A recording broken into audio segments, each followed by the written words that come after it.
Look, if you go on 2019, the last, before COVID hit us last year, which I'll come back to, but in 2019 we had approximately 12,400, I believe, at the Anzac Day March in Sydney, so we're nearly to full capacity, and I'm confident that and excited that this year we will have a big turnout. Last year was a challenging year. It turned up that Anzac Day fell in April last year, which was COVID-19 lockdown.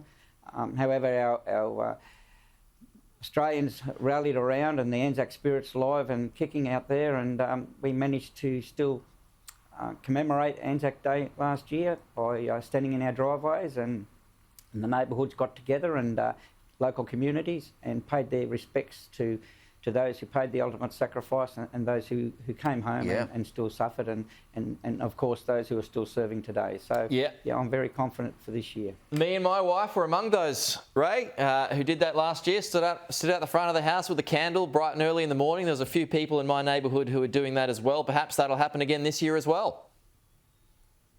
It will. Look, and if people wish to, they can go onto the RSL New South Wales website and click onto the dawn service and light up the dawn, and they can live stream the ABC and other TV channels and that to watch the dawn service live and be a part of the dawn service. Look, it rallied Australians just like the Anzacs did in 1915.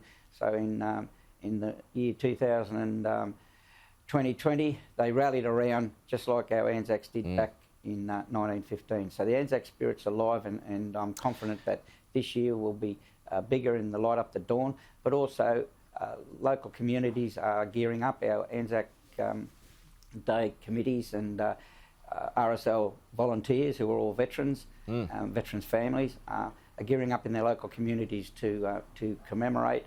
Some are having marches as well as just the service, but at least something is happening throughout New South Wales, and I just ask that people stay safe and adhere to the COVID-19 restrictions.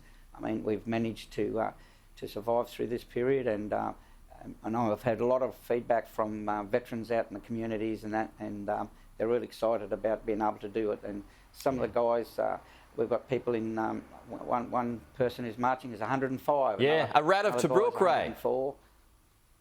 Yeah, well, him too, yes, and there's a few others that are out there. We've got about 20 from yesterday. There's about 23 World War II veterans that will be up the front of the march in Sydney this year, and I'm looking forward to catching up with each and every one of those guys and girls. Yeah, I was watching the news last night, Ray, and he was a rat of Tobruk, 105. He's still very sharp too. Yeah, well, I don't think he was 105, but he's in his hundreds, and so he's one. But there is one guy who's 105, and he's frothing at the mouth and biting at the bit, ready to get into town on Sunday. And he said he'll catch up with me, so hopefully I'll be able to have a beer with him. Yeah, and maybe a game of 2-ups as well. Ray, best of luck this weekend. Looks like the weather's going to be all right too. So it's looking like it's going to be a much better Anzac Day this year, that's for sure. Ray James, President of New South Wales RSL. Appreciate your time. Thanks, Ray. Can I just say something, Peter? Ray. Can I just say one thing, Peter? Yeah. Look, I just want people to remember that the Anzac appeal's out there, and we need all the help we can to raise our funds and that to help our veteran families.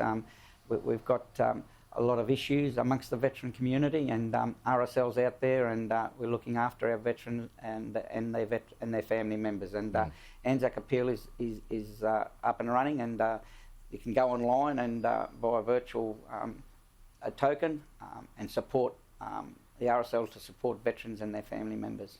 So please get online with that.